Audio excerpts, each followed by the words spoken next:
Welcome back sa ating channel. Naging mainit nga na usapin di umano sa mundo ng social media. Tila matapos ngang batikusin ni Lisa, si Vice President Sara Duterte ay tila hindi nga ito nakapagpigil at benaltahan nga si Lisa na ito at sinabing tambaluslos kung ang ibig sabihin ay walang kwenta or inutil. Dahil makikita natin na tila sumosobra na nga ang ginagawa niya sa bansang Pilipinas, kaya naman hindi na di umano nakapagpigil si Vice President Sara Duterte at tila nagalit at bumitaw nga ito sa CMD. Makikita natin na handang baguin ni Vice President Sara Duterte ang bansang Pilipinas, kaya ang tanging hiling niya ay sana makisama at pagtulungan ng mga ibang senador ang batas ng Pilipinas, hindi yung nababayaran ang kanilang mga posisyon.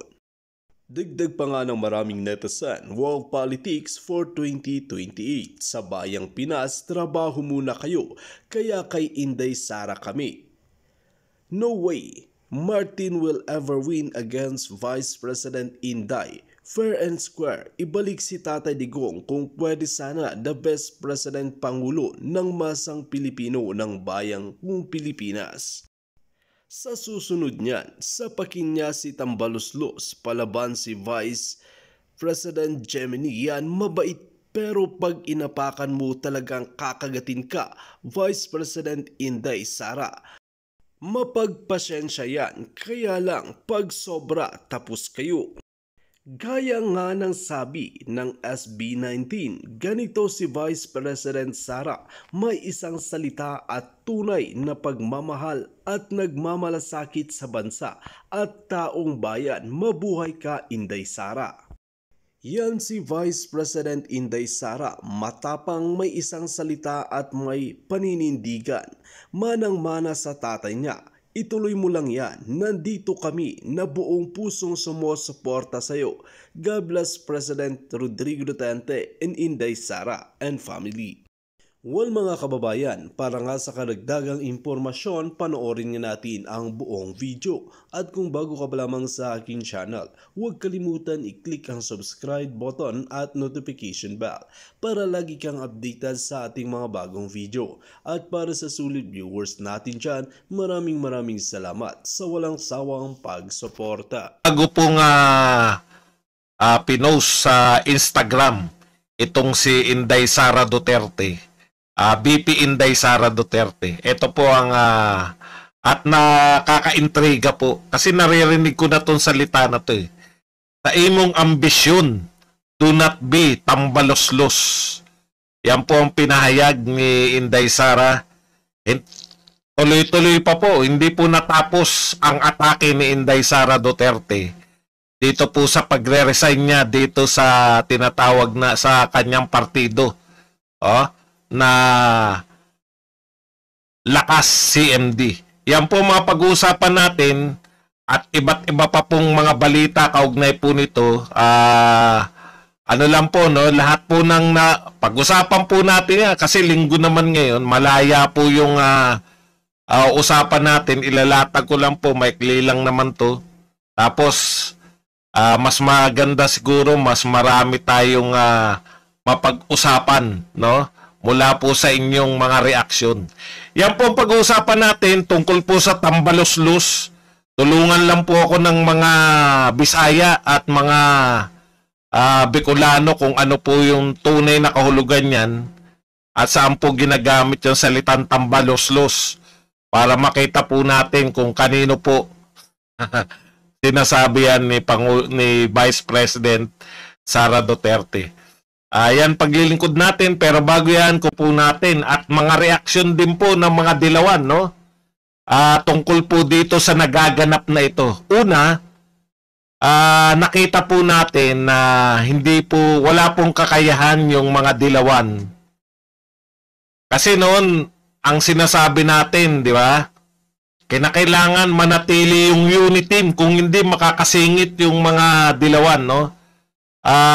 Actually, dinurog na po nila yung sarili nila sa walang mga kakwenta-kwentang panawagan ng boycott sa mga walang kakwenta-kwentang panawagan na sila ay nadaya, unti-unti na pong nawala na po ng interest sa kanila, miski yung mga supporter po, no? Lahat po naniniwala na talo sila eh. Lahat po naniniwala na sila ay tambak, no? Yung mga kakamping na dating mga dilawan.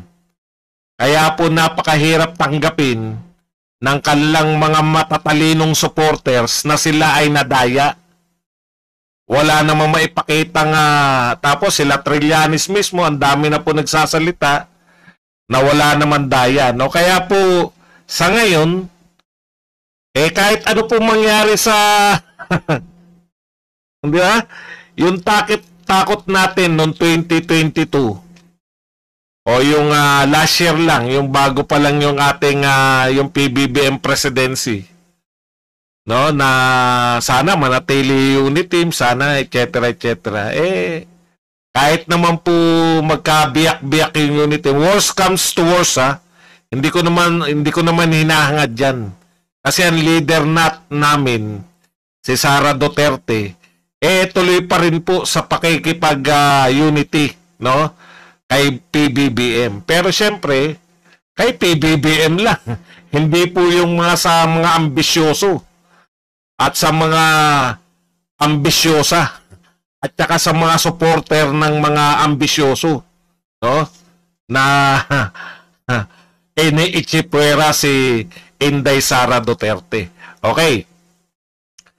Ito po, tulungan nyo po nga ako, no, mga Bisaya dyan. Kasi sinerch ko lang po yung kahulugan ng tambaloslos. Okay? Yan. Kasi sa totoo lang, nanawa na rin ako nakapaliwanag dito sa kung sino-sino na kailangan natin na unity, No? Parang feeling mo, yung siraan si Pangulong Duterte ng mga vlogger na kala mo inapis sila. Ni walang recognition na sila ay nakinabang, no? Kung yung pamilya Marcos kinikilala yung kontribusyon ng Duterte sa pagbalik nila sa panunungkulan, pero yung mga supporter na kala mong ang uusay, no? Walang pakundangan kung banatan si Pangulong Duterte. Okay, ano ba yung tambaloslos? Walay pulos or walang kwenta. Okay, yan po yung kahulugan ng tambaloslos, no? Kasi dito po sa sa sinerch natin dito sa ito po yung pinakamaganda kong nakita rito eh. Siyempre, nagmula po yan sa may tambaloslos po talaga na na isang nilalang, no? A black creature with woodly at may malaking sobrang pangit. Sobrang kapangitan nitong mga nilalang na to at saka may malalaking ari. Ayan, no? Tambaloslos. Okay, so ito raw po yung nangangahulugan kung ito po ay pag ikaw tinawag, it is used to mean a useless or an inept male, no? So yung mga yun nga, no, yung naging slang word siya sa Cebuano na nangangahulugan na ayun nga, mga walang kwentang tao, walang bilang. Tama po kayo rin, no? Okay. Very obvious po. Hindi naman po kami complacent. Si Inday Sara po at ang mga Duterte, marunong po sa politika yan, no? Alam po nila yung kanilang diskarte sa buhay. Yan nga po yung hindi natin mapupursi kasi masyado na po yung atake, no? Grabe na po yung lahat po na nangyayari ngayon na negatibo sa pamahalaan. Gustong isisi. Dilaw na dilaw eh. Ganyan, hindi ko sinasabi sila yung dilawan, no? Dilawan tong mga vlogger ng mga nagsabing loyalista sila o kung ano pa man. Pero kung lagi niyong isisisi kay Pangulong Duterte yung mga nagaganap ngayon, ayan. Yun ang mga babaeng kung tumawa ilitaw ng alangala para daw tambalos-los. Gusto. Okay. So, ako, sa tingin ko, ang pinariringgan ni Inday Sara niyan, na ambisyoso. At talaga naman, ito, very recent, di ba? Yung nakatalo ni Inday Sara ngayong lately. Nakita naman po natin eh. Pwera na lang, no? Kasi lumalabas po ngayon ng pinanigan ni Inday Sara. Pwera na lang kung gusto lang din palabasin na yung kampo ni GMA yung pinanigan. Pero paano ba to nangyari, no? Bakit ba? Ano ba talaga kasi yung nangyari diyan? Totoo ba nagtangka magkudita si GMA? Parang pare-pareho naman silang malalapit. Magkakasama nga sila lagi. Doon po ako nagtataka eh. Lagi pong magkasama si Martin Romualdez at saka to si GMA tuwing may mga lakad, di ba? Si Pangulong Marcos. Bakit parang hindi sila nagkakaamuyan? Okay, anyways, nariyan na yan eh. Isa lang po ang ibig sabihin yan, ang mga Duterte po kahit kailan palaban, no? Hindi po papayag na iniitsipwera nyo yung mga Duterte, no? Sa mga nagmamarunong kung ano man ang puwersa nyo ngayon sa administrasyon, isa lang po ang pinahiwatig ni Vice President Sara Duterte. Hindi nyo siya pwedeng itsipwera, no? Ang unit team, Bongbong Marcos, Sara Duterte. Ngayon, kung sosolohin nyo na, kung gusto nyo solohin, parang ano yan pagpapakitang ano po yan, no? Pagpapakita na merong puwersa si Sara Duterte at makikita nyo po na lalabas po kaya po ni Inday Sara na mangalap ng suporta. At meron pong buo po yung suporta ni Inday Sara Duterte kahit naman no, silent lang po dahil yung iba bumibira kay BBM, yung iba sumusuporta kay BBM. Yun yung problema natin eh. Okay. Kaya wala tayong magagawa, di ba? Kinakailangan namin sumunod kay Inday Sara. Kung saan kami ngayon papunta, doon po kami. Hindi po kami mangingimi. Kasi alangan naman kayo unitin nyo kami tapos babanatan nyo ng babanatan si Tatay Digong. Hindi po pwedeng banatan nyo ng banatan. Ayaw nyo kasi sumunod kay BBM eh. Ang sinasabihan ko po hindi yung mga loyalista, yung mga vlogger po ninyo. Alam ko po marami sa loyalista naniniwala sa mga Marcos eh. Di ba? Okay. Yan ka na naman, Rogelio Nuki. Sasabihin mo na naman na vlogger. Tukuyin mo kung sino yung vlogger na tinutukoy mo. Tukuyin mo yung DDS vlogger na sinasabi mo. Hindi yung DDS kayo ng DDS. Pati po yung mga dumugoso kasi, putya, tinuturing nyo pa rin Duterte. So kayo lang ang pwedeng bumanat? Kami ba ang pwedeng bumanat? Hindi po kami bumabanat sa inyo. Vlogger ka ba, Boy Hope? Kinakain nyo kasi. Wala akong pakailam sa inyo. Wala akong pakailam sa mga sinasabi nyong DDS vlogger. No? Yan yung sinasabi ko sa inyo. Kayo nagre-react. Kayo ba vlogger? Binabanatan nyo si Duterte? Yun yung problema nyo eh. Okay. Akala nyo kayo yung sinasabihan. Pwede naman kayo wag makinig dito eh. Ang point ko lang dito, no? Sinusuportahan namin si Sara Duterte.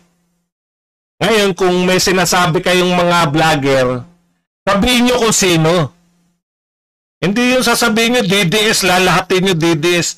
Hindi naman kami DDS dito eh. Unitin nga kami, kay Sara Duterte nga kami. Yung mga DDS dumagoso, hindi ko alam kung sino po yung sinasabi yung ibang DDS. Okay. Doon po kami, no? Ngayon, Bakit galit na galit kayo samantalang wala pong pronouncement? Eto mga to, yung mga nagre-react agad dito.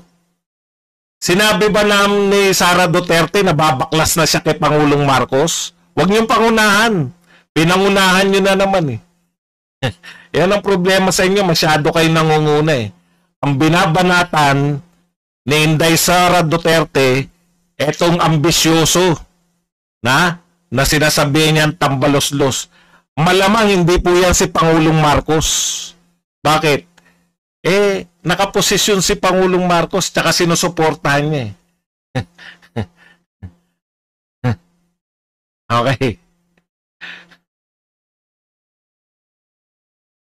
GDPM sa'yo. Anong GDPM? Hindi ko ibig sabihin ng GDPM. Okay. Good PM. Kala ko nag-PM ka, personal message. Balik na po tayo rito. Malamang sa hindi, alam nyo na yung tinutukoy kung sino yung ambisyoso na no?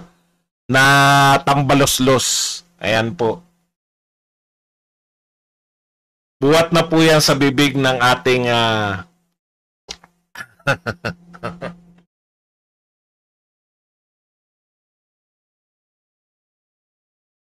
okay. So ibig sabihin, kung kayo po naniniwala no, sa Uniteam, Uniteam po pag-usapan natin. Si Sara Duterte, naniniwala pa rin sa Uniteam, pero ang ka-Uniteam niya, si BBM, hindi po kung sino-sino. Okay? Hindi po nagbabaklas ng Uniteam si Sara Duterte. In fact, siya po yung gusto niya magtuloy. Pero, alam nyo, unwritten po yan. Wag na po tayong magtanga-tangahan. No? Ang Uniteam po, si Bongbong, ang presidente, si Sara Duterte, ang vice president, unwritten po nakasunduan yan. Alam po ng lahat ng nakipagkasundo sa Uniteam na ang susunod po na dadali na Uniteam bilang presidente para magtapatan na tayo lahat, di ba? Dinala ng Uniteam si Pangulong Marcos ngayon, tapos Vice President si Sara Duterte. Natural, ini-expect naming mga Sara Duterte supporters na ang dadali na Uniteam sa susunod na eleksyon 2028 ay si Sara Duterte naman. Kasi dinala natin si Bongbong Marcos eh. Natin dahil ako po, sinisigurado ko sa inyo, si Bongbong po ang sinuportahan namin. Si PBBM. No, hindi po kami nagsasalita rito, tapos never ko po susuportahan yung sila Isko at iba pang mga kasapi. Kasi simple lang pamantayan namin sa kulto ni Digong. Okay. Sa kulto po ni Digong, yung magtutuloy ng presidentiable na magtutuloy ng mga proyekto ni Pangulong Duterte, yun po yung susuportahan namin. At si Pangulong Marcos po yan at si Vice President. Tama po ba? Meron po. Kinakailangan po ba nakasulat yan na ang Uniteam, Presidente si Bongbong, Vice President si Sara Duterte? Natural, ang kasunod po niyan, dahil Vice President, pag natapos po yung term ni Bongbong Marcos, natural, ine-expect namin na dadali naman na Uniteam si Sara Duterte. Ayun po yun eh. Di ba? Hindi po pwede na sa kalagitnaan po ng laro ay bigla po magbabago ng mga rules. Okay? Wag niyo pong anuhin, wag po tayong magbago-bago na, hindi, teka lang muna, hindi naman po Sara Duterte tsak ang sinusuportahan nun eh. Di ba? Okay. Kaya kami naiinis, kasi kami na nga yung sumuporta para maging presidente si Bongbong, hindi na nga lumaban si Sara Duterte, di ba? Uniteam na nga sila. Parang yung si Sara Duterte pa yung naagrabyado. Hindi naman po kami papayag. Anyways, kung sakali po talaga na may mga nag-ambisyon, wala naman po kaming magagawa. Alangan naman pigilan namin sila. Hindi naman sila mapipigilan, di ba? Kaya lang natutuwa po kami sa actuation ngayon ni Inday Sara Duterte. Yung Inday Sara, yung Inday Sara na palaban, nakilala namin. Yung Inday Sara na nananapak ng sheriff dahil hindi nakikinig sa mayor. Yung po yung co-chairperson o co-vice. Pag first ka, ang trabaho mo ay magrampa lang, fashion model, ngiti hanggang tinga, dagdag pang paganda decoration ng presidente. Hindi mo rerendahan ang ilong ng presidente. Wal mga kababayan, tila makikita nga natin na maraming sumusuporta kay Vice President Sara Duterte hingil sa pagbitiw di umano sa lakas CMD dahil hindi naman talaga kailangan ni Vice President Sara Duterte ang mga ganitong party list. Ang kailangan lang neto ay ang kanyang apelidong Duterte. Well, makikita natin na patuloy ang pangbabatikos ng mga politiko kay Vice President Sara Duterte. Ngunit hindi nga ito nagpapatinag. Well mga kababayan, kung kayo ang tatanungin ano ang inyong palagay, just comment below sa ating comment section at ating pag-uusapan.